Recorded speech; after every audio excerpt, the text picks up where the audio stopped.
Assalamualaikum warahmatullahi wabarakatuh. Halo semuanya, jumpa lagi dengan saya Chow Sing Sing, kurator dari podcast Horror Night Story. Halo, apa kabar semuanya? Semoga kalian semua baik-baik saja ya. Dan seperti biasanya pada siang hari ini saya kembali dan akan menghadirkan sebuah kisah mistis untuk kalian semua. Karena ini bulan-bulan ini ya lagi viral tentang KKN desa penyanyi, desa penari maksud saya, bukan penyanyi. Jadi saya berinisiatif untuk menceritakan hal-hal yang berbau KKN. Dan alhamdulillah saya menemukan di tweetnya Mas Wahidun tentang KKN di daerah Klaten ya. Oke, daripada kita berlama-lama, mari kita simak ceritanya.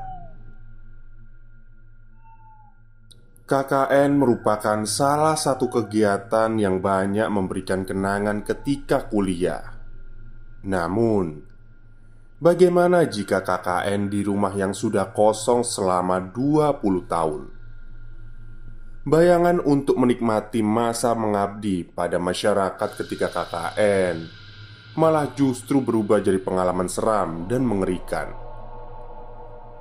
Jadi, sewaktu Zul membetulkan pembatas bambu itu, ada Simba-Simba yang waktu itu pernah aku lihat saat awal KKN dulu. Hari berikutnya aku makin kepo banget dengan rumah yang aku tempatin itu. Akan tetapi aku belum mencoba untuk mencari tahu.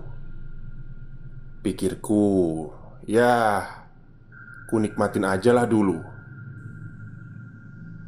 Malamnya temanku yang cowok pada nekat untuk tidur di kamar yang sudah dilarang untuk dipakai itu.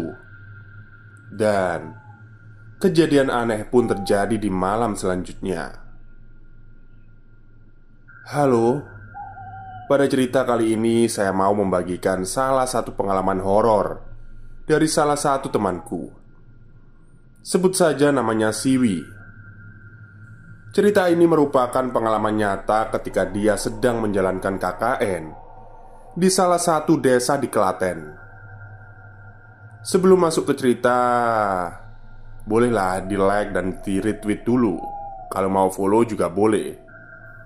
Oke, kita masuk ke ceritanya. Perkenalkan, sebut saja namaku Sembul. Aku dulu kuliah di salah satu kampus swasta di daerah istimewa Yogyakarta. Pengalaman ini aku alami ketika menjalani KKN di salah satu desa di daerah Klaten. Untuk nama desa dan nama orang di sini akan saya samarkan. Sebelumnya, saya di sini tidak mempunyai niat untuk menakuti teman-teman semuanya. Yang kuharapkan dari kisahku ini kalian bisa mengambil hikmah serta manfaat dari pengalamanku ini. Pada tanggal 27 tahun 2019 Juli, universitasku mengadakan pembekalan untuk KKN di desa Y. Setelah selesai dari acara itu, kita langsung melakukan survei lapangan ke desa tersebut. Jarak dari universitas sampai ke desa Y dibilang agak lumayan jauh. Untuk menempuh perjalanannya membutuhkan waktu sekitar 2-3 jam. Sesampainya kita di desa Y, kita langsung menuju ke rumah Pak RT. Dikarenakan rumah yang akan menjadi posko kami selama KKN tidaklah jauh dari rumah Pak RT. Setelah tiba di sana, kami langsung diajak ke rumah yang akan kami tinggali sebagai posko KKN. Untuk tampilan rumahnya sih memang terlihat agak lumayan horor. Namun, saat itu aku tidak berpikir yang aneh-aneh. Pak RT pun menceritakan mengapa rumah ini yang akan kami tempati. Katanya, rumah yang akan kami tempati ini ditinggal pemiliknya keluar kota karena ada pekerjaan mendesak katanya selama 2 bulan ke depan. Untuk gambaran singkat rumahnya kurang lebih seperti ini. Kondisi rumahnya masih tergolong bagus. Terdapat 2 kamar tidur, kamar mandi, dapur, serta aula. Nah, akan tetapi anehnya 2 kamar tidur itu tidak boleh ditempati maupun dimasuki. Tidak lama setelah kejadian itu, aku diajak temanku keluar sebentar dan dia pun bertanya, kamu ngerasa aneh nggak?" "Iya sih, agak merinding juga," jawabku. Setelah itu temanku ini, panggil aja dia Zul. Aku diminta untuk tidak menceritakan ke teman yang lain kalau aku merasakan hal yang aneh.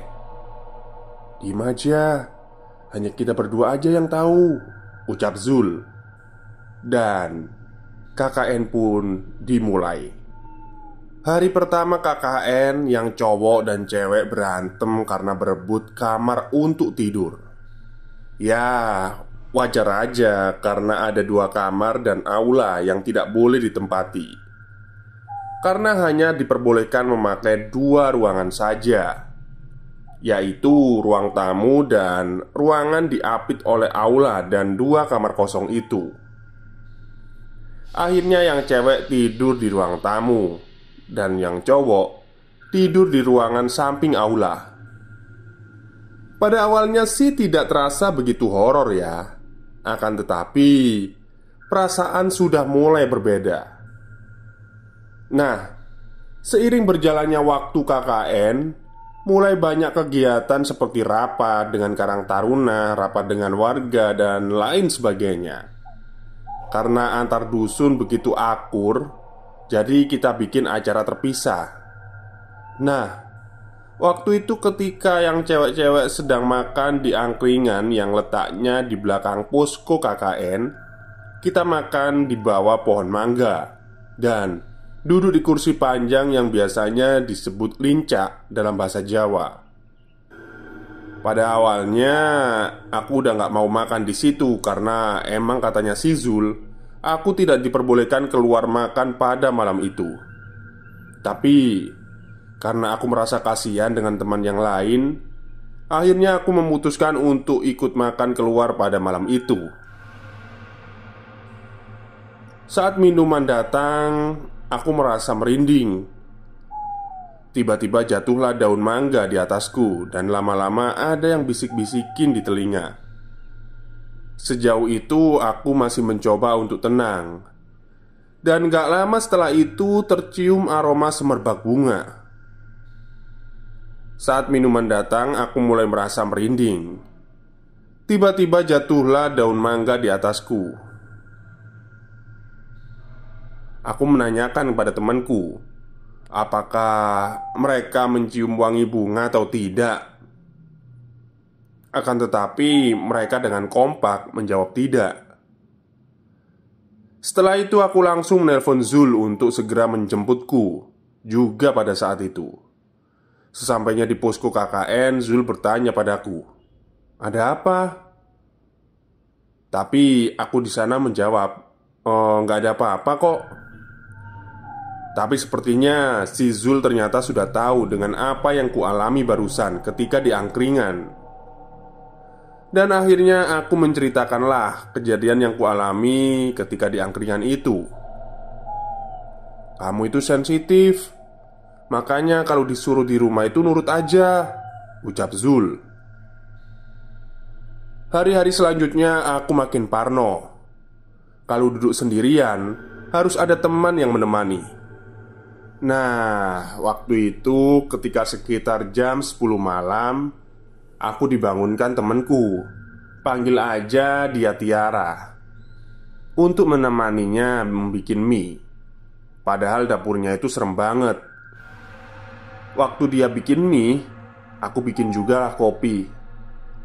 Nggak lama pas dia menyalakan kompor, tiba-tiba lampu di dapur lama-lama redup dan akhirnya mati. Gara-gara itu, aku nggak jadi bikin mie. Keesokan paginya aku dan Tiara kepo lah. Kita mencoba menghidupkan lampu dapur yang semalam tiba-tiba mati.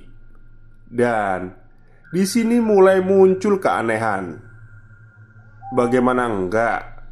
Lampu yang semalam tiba-tiba mati, ternyata pas kami nyalakan, nyalanya terang banget. Nah, terus malamnya aku ngajak Zul untuk keluar sekaligus rapat di kecamatan. Waktu pulangnya mampirlah kita ke angkringan sekalian, menceritakan kejadian aneh yang dialami selama di posko. Karena kalau cerita di posko, takutnya nanti teman-teman pada ikutan takut. Saat itu aku menceritakan kejadian aneh sewaktu bikin mie dengan Tiara. Dan si Zul juga menceritakan kalau semalam dia tidur cepat karena katanya dia melihat ada Simba-Simba yang duduk di teras sendirian. Tidak lama, tiba-tiba ada yang melempar batu disertai angin yang kenceng banget. Padahal awalnya nggak tahu apa-apa. Akhirnya si Zul mengajakku pulang ke posko. Dan di saat perjalanan pulang menuju posko, dia ngomong, "Besok kalau mau cerita-cerita, jangan malam hari, mending siang aja. Soalnya kayaknya ada yang ngikutin kita." Ngomong-ngomong, lampu yang ada di dapur itu memang sedikit aneh. Kalau waktu malam mati, sedangkan untuk waktu siang normal-normal aja. Padahal sudah diganti loh selama 3 kali. Harusnya nggak ada masalah dong, kata Zul. Beberapa hari kemudian ada acara rapat dusun. Dan pada hari itu juga bertepatan dengan waktu mengirimkan data ke DPL. Mau tidak mau harus ada yang tinggal di posko untuk menyelesaikan tugas itu. Yang pada akhirnya aku dan temanku, sebut saja namanya Dea, yang mengerjakan tugas itu. Pada malam itu terasa tidak seperti biasanya. Biasanya di sekitar posko itu selalu ramai dan lalu lalang orang. Entah mengapa malam itu terasa aneh. Namun kami tetap stay, walaupun lama-lama merinding juga. Tidak lama setelah itu Dea memutar lagu sholawatan. Dan tiba-tiba ngajak ke dapur untuk mengambil minum. Saat itu aku bilang, "Nanti aja ya, sekalian nunggu teman-teman yang lain balik dulu." Tiba-tiba Pak RT lewat dari jalan samping posko. Beliau menyapa kami dan sekaligus bertanya, "Loh, kok cuma berdua, Mbak?" Terus dijawab sama Dea, Iya Pak, kita sedang menyelesaikan tugas." Tanpa berhenti dan mampir singgah, Pak RT langsung pergi begitu saja setelah menyapa kami malam itu. Aku pun langsung ngomong ke Dea, "Tumben ya Pak RT nggak mampir." Terus aku berpikir, mungkin karena di posko tidak ada anak cowok, makanya Pak RT langsung pergi begitu saja tanpa mampir terlebih dahulu.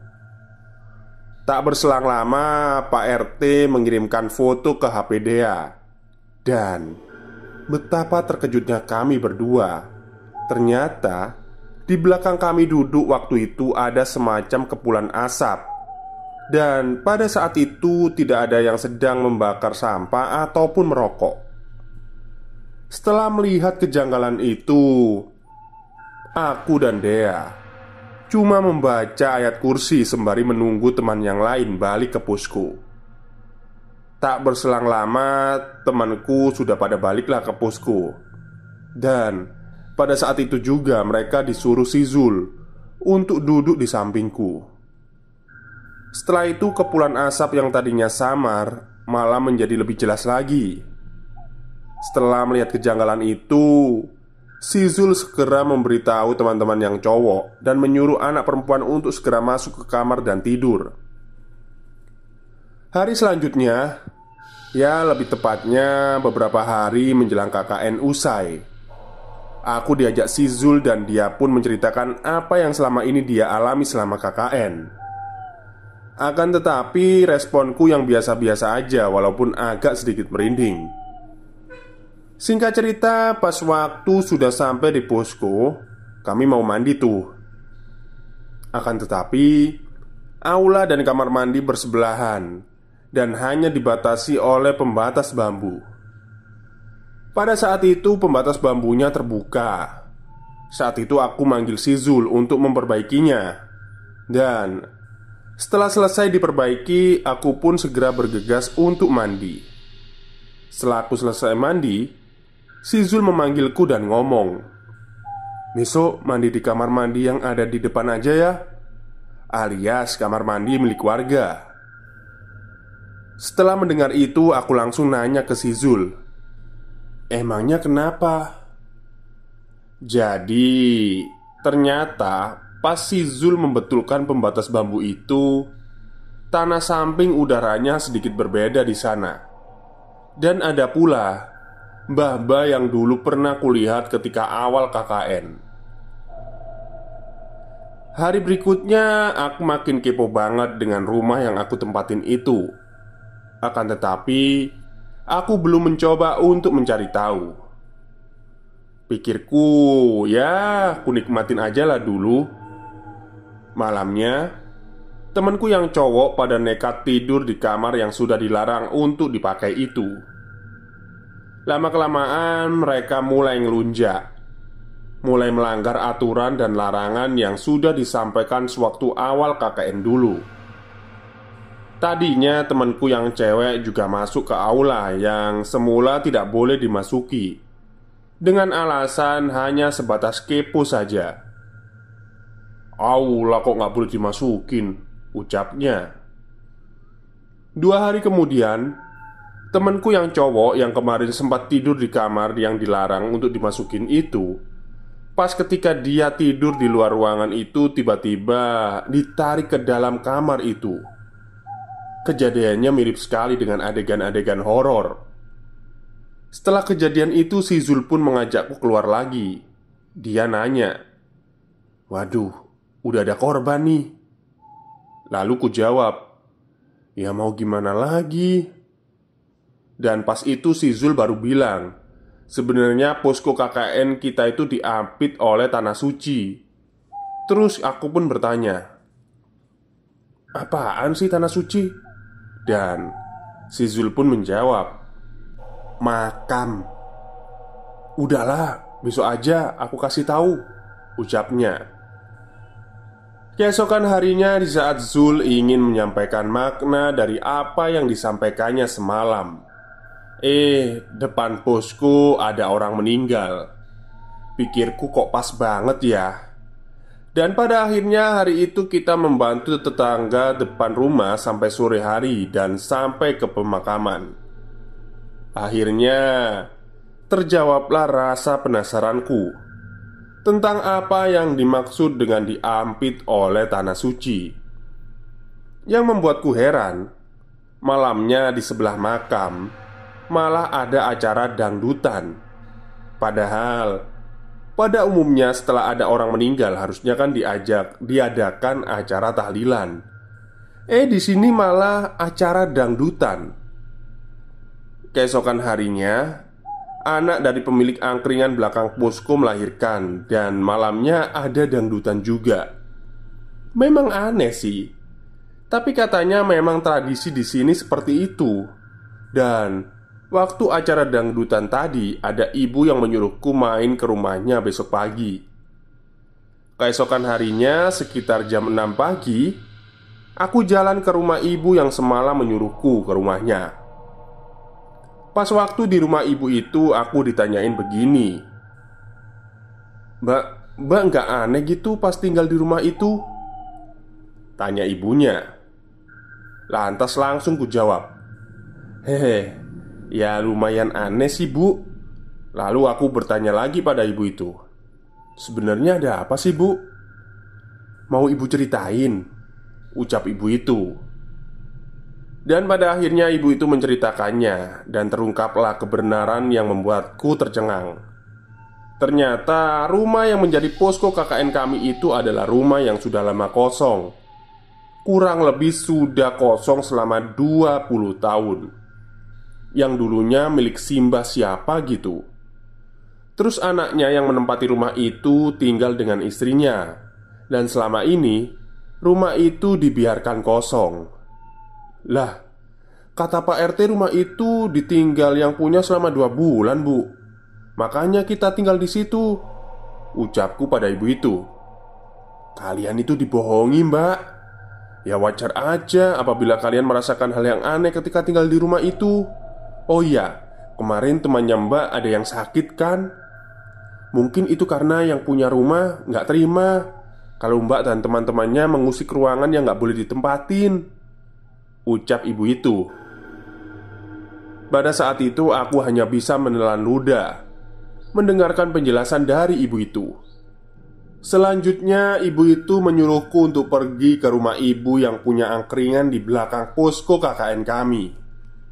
Aku disuruh menanyakan ke sana saja, karena rumah yang kita tempati itu dititipkan ke ibu pemilik angkringan. Setelah selesai berbincang, aku pulanglah ke posko dan mengajak Zul untuk pergi ke rumah ibu yang punya angkringan. Ternyata benar, rumah itu sudah kosong selama 20 tahun. Dan temanku yang jadi korban itu disuruh minta maaf ke makam karena sudah melanggar aturan yang sudah dibuat sebelumnya.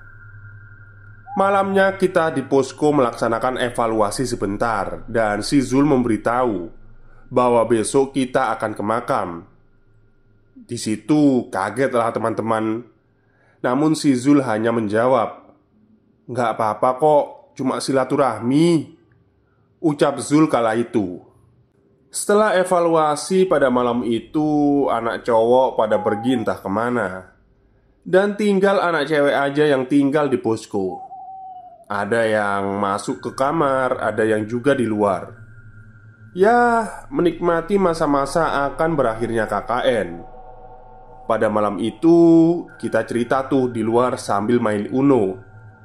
Tak lama, tiba-tiba kursi yang ada di depan bergerak dengan sendirinya. Akhirnya kita memutuskan untuk masuk ke kamar. Nah, temanku menyuruh anak cowok untuk segera pulang ke posko. Dan tak berselang lama, mereka sudah pulang. Di saat mereka pulang ke posko, mereka bertanya, "Kenapa sih kok disuruh pulang?" Dan pada akhirnya diceritakanlah apa yang terjadi pada temanku. Di saat aku mau tidur, si Zul chat aku dan bilang bahwa tadi ada Simba di kursi. Katanya dia merasa terganggu mendengar kalian pada berbisik. Dan aku hanya menjawab, "Ya udahlah, berarti firasatku benar." Sore di hari berikutnya kita pergi ke makam, dan setelah pulang dari makam, kita kumpul di tempat ibu yang punya angkringan. Di sana, ibu itu menceritakan semuanya ke teman-teman, bahwa rumah yang kita jadikan posko KKN itu sudah tidak ditempatin selama kurang lebih 20 tahun. Akan tetapi sampai sekarang masih dijaga oleh Simbah itu. Makanya banyak peraturan pas kita nginep di sana, dan jika kita melanggar maka akan digangguin terus. Dan ternyata ibu tahu semua yang kita alami di situ. Nah, semua itu benar apa adanya. Ternyata yang selama ini diikuti memang benar aku. Makanya aku sering pergi duluan kalau tempatnya dirasa tidak nyaman. Tapi sebenarnya ada satu aturan lagi. Kita ternyata tidak boleh tidur lewat dari jam 10 malam. Soalnya mengganggu jam istirahatnya Simba. Kalau kita tidur melewati jam 10 malam, pastilah salah satu dari kita akan diganggu. BTW, maksud Simba di sini adalah sosok yang tak kasat mata. Soalnya aslinya Simba itu sudah meninggal. Sekian, semoga kalian bisa mengambil pelajaran dari kisah yang barusan. Terima kasih sudah menyempatkan mampir dan membaca. Semoga kalian yang membaca ini sehat selalu dan dimudahkan rezekinya. Amin. Yang sudah punya pasangan semoga lekas dihalalkan, dan yang belum punya semoga lekas menemukan jodohnya. Sampai bertemu di Treat Wahidun selanjutnya. Terima kasih. Oke, itulah akhir cerita dari tweet Twitternya Mas Wahidun tentang KKN di Klaten ya. Jadi ini yang serem ini di rumahnya, bukan di desanya. Baik, mungkin itu saja cerita untuk siang hari ini. Kurang lebihnya saya mohon maaf. Wassalamualaikum warahmatullahi wabarakatuh.